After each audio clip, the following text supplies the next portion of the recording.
The Student Association gathered for its final meeting of the semester last night. The Assembly voted on 3 positions. Caitlin Smith was elected Speaker of the Assembly, Jose Marrero was elected the Board of Trustees Liaison, and Jack Harding was elected Parliamentarian. Following elections, SA President Aisha Sadat announced that by fall 2016, students will be able to print in the library from their mobile phones. Sadat also announced that the 3rd stage of the movement to make SU a tobacco-free campus will start in 2017. This will affect places like the Syracuse Stage, the Sheraton University Hotel, and the Carrier Dome. Additionally, the meeting honored the Assembly's seniors with a thank you video, as well as letting the seniors say their goodbyes. Being here with all of you is something that I'm going to remember too. So thank you for making thank you for making all of our hard work worth it. SA President Aisha Sadat joins me now as she comes to the end of her term. Aisha, thank you so much for being here today. Of course. So, could you tell me what it feels like now that we're right at the end? You know, I think that for me and Jane, we kind of talked about what this kind of experience was like. You know, I'm very happy with the work that we've been able to accomplish over this entire session, and I'm very optimistic that we've left a really great foundation for our successors to come on in and continue doing some great work. All right, now, we saw that video of you and Jane, but now let's take a look at what you had to say last night. I've done an essay is actually like shaped what I want to do for the rest of my life. Like I want to work at a university one day, and I want to continue to foster this sort of relationship. Hopefully here, I think that'd be really cool. So what would you like to see out of the Student Association moving forward now? Yeah, I think that, you know, with my predecessor Boris and I, we worked really hard to kind of cultivate relationships with our administrators here. I assisted in the hiring of a couple of them as well. So I really hope that moving forward, the organization continues to utilize those resources there. There are individuals that realize the potential of our organization and continue to move forward with working on initiatives that tangibly impact the lives of our students every day. All right, and do you have your plans cemented post-graduation? Yeah, I'll be joining JP Chase doing regulatory compliance for the company. All right, congratulations. Thank you so much for coming on the show today, Aisha. Thanks.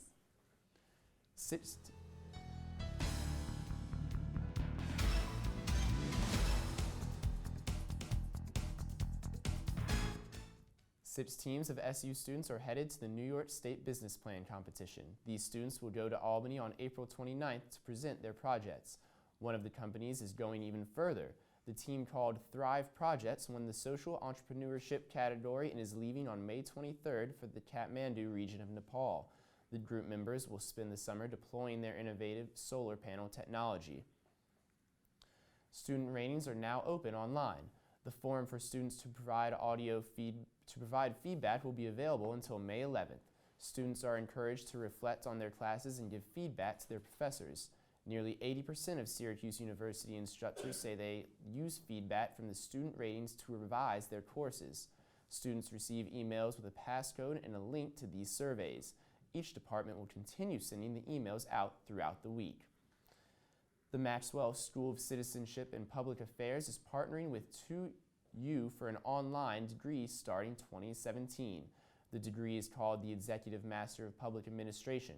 The first students are expected in July 2017 after SU and New York State approve the degree. Regional Manager of 2U, Andrew Hermalin, said faculty members have already approved the new program.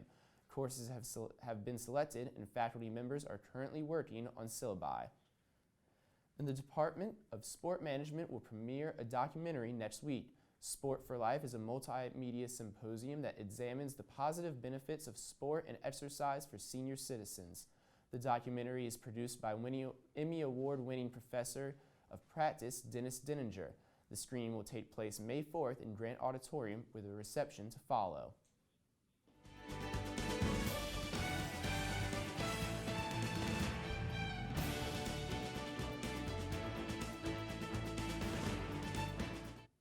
Voters in 5 states in the Northeast are casting their votes in the presidential primaries today.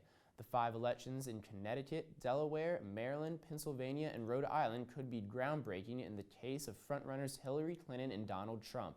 Wins in the states could give them the final decisive advantage over their opponents. There are 464 Democratic delegates up for grabs today, while there are 172 on the Republican side. The polls close at 8 p.m. in all 5 states. This largely finishes up the primaries in the region. After the break, I'll have this week's full weather forecast, plus what's happening beyond the hill in central New York. Stay with us.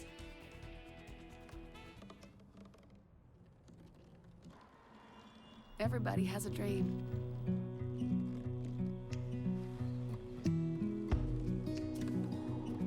Mine was to see the ocean. And with a little help, I made it.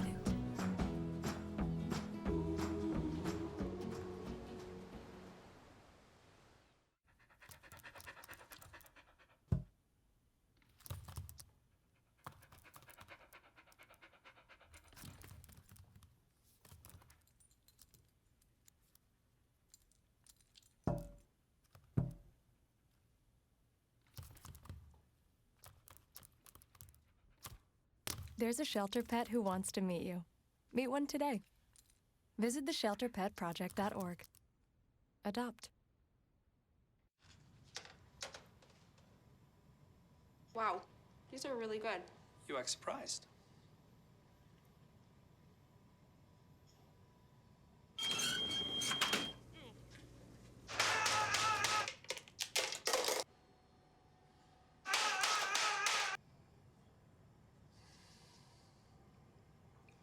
Practice makes perfect. You don't have to be perfect to be a perfect parent. There are thousands of teens in foster care who don't need perfection. They need you. So, I'm kind of new here, but I've noticed a trend. My human does this funny thing where she goes around and gets all my toys, and then she hides them in that basket by the door. You know, but it's always the same basket, and it's always in the same place.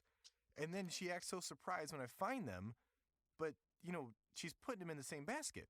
Again. It's like, hello? That's where you put it last time. You were the worst at hide and go seek.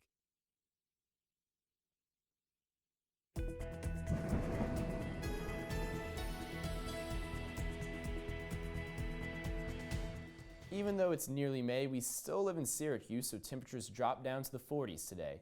There were rainy skies throughout the day with a slight wind chill, but that is expected to quickly change later in the week. Tonight, temperatures are expected to drop down to the 30s, but the rain should slow down. Tomorrow, temperatures will rise back up to the 50s, and we're looking at sunny skies. Looking at our 5-day forecast, we see temperatures increasing throughout the week, especially compared to what it's like out there today. This weekend, temperatures will remain in the 60s with mostly cloudy skies. Mayfest is Friday, and we're looking at nearly clear skies and temperatures in the low 60s with little or no chances of precipitation. It's going to be a huge improvement over last year's Mayfest, when we saw temperatures in the 30s along with some flurries.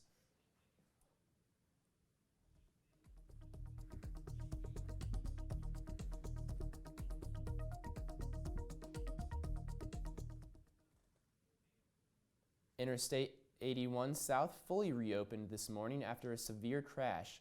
The right lane of the highway and Old Liverpool Road closed at 6:30 a.m. The Syracuse Police Department and Fire Department reported to the scene. The vehicle in the crash was towed, and the highway reopened later in the morning. Police have arrested 30-year-old Brian Stanton for swinging a sword outside of a home in Cicero. Stanton was charged with misdemeanor for second-degree reckless endangerment. Upon further investigation, police found a strange chemical odor and smoke haze inside that same house. Police discovered a possible meth lab and drug paraphernalia. The Auburn police chief is retiring just months after the city's police union voted no confidence in him. According to the union, Chief Brian Needle had been at the center of discontent in the department. The union issued a statement saying, "The members of Auburn Police Local 195 would like to thank Chief Needle for his 30-plus years of dedicated service.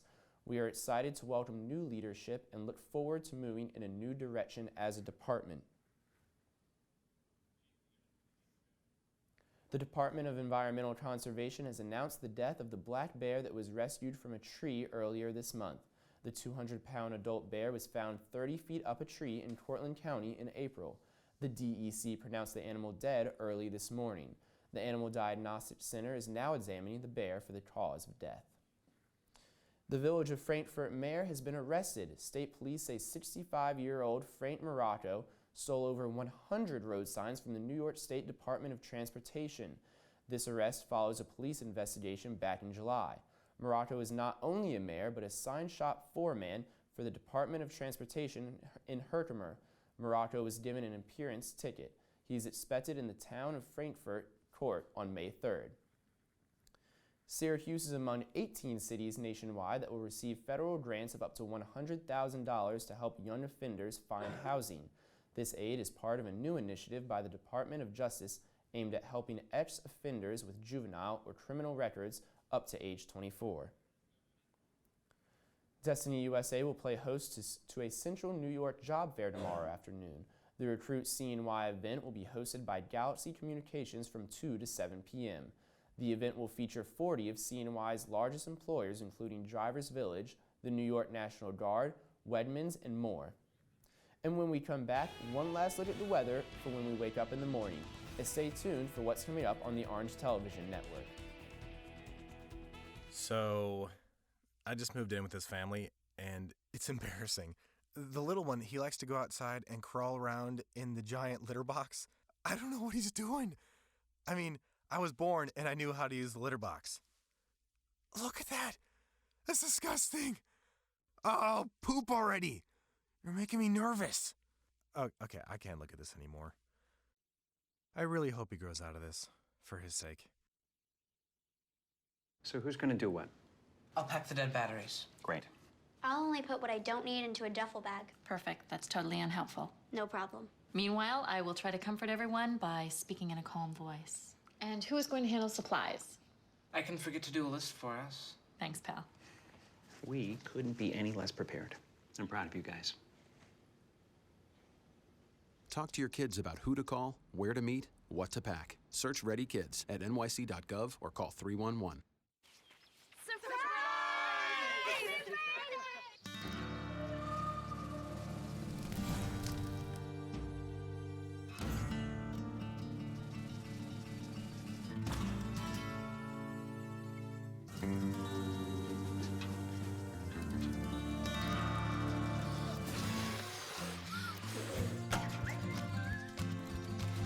Preventing wildfires.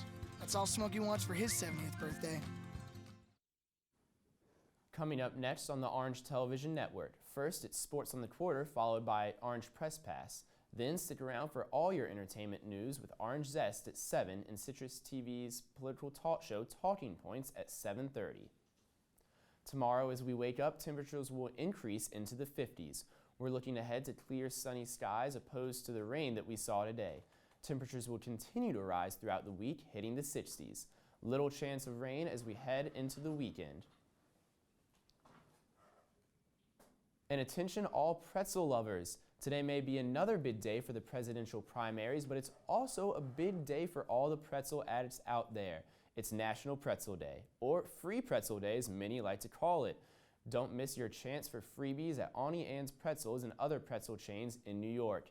Each pretzel chain has different offers, so don't miss your chance to score a free pretzel while it lasts. And now I'm joined by Tyler Cass with what's coming up next on Sports in the Quarter. Actually, Jay, we've got a lot of interesting stuff coming up, but nothing near as important as what you might have to say. All right, thank you for giving me the floor here, Tyler. So I would like to give a big shout out to all of our crew behind the camera this semester. It's been an incredible experience. Wonderful, and especially thank you to our incredible EP, Monica Hammer, for putting up with my shenanigans before the show and always putting out great content. Tyler, I'll give the floor back to you now. Real quick, coming up on the last ever Sports on the Quarter, I'm going to be joined by Andrew and Matthew, and a quick cameo with the last ever blank with Stephen Conowitz to ever exist. So stick around, Sports on the Quarter is going to be coming up next. Thank you, Tyler. Well, that's all we have for Essay Today this semester and forever now. I'm Johnny Oliver. Have a great night, Syracuse.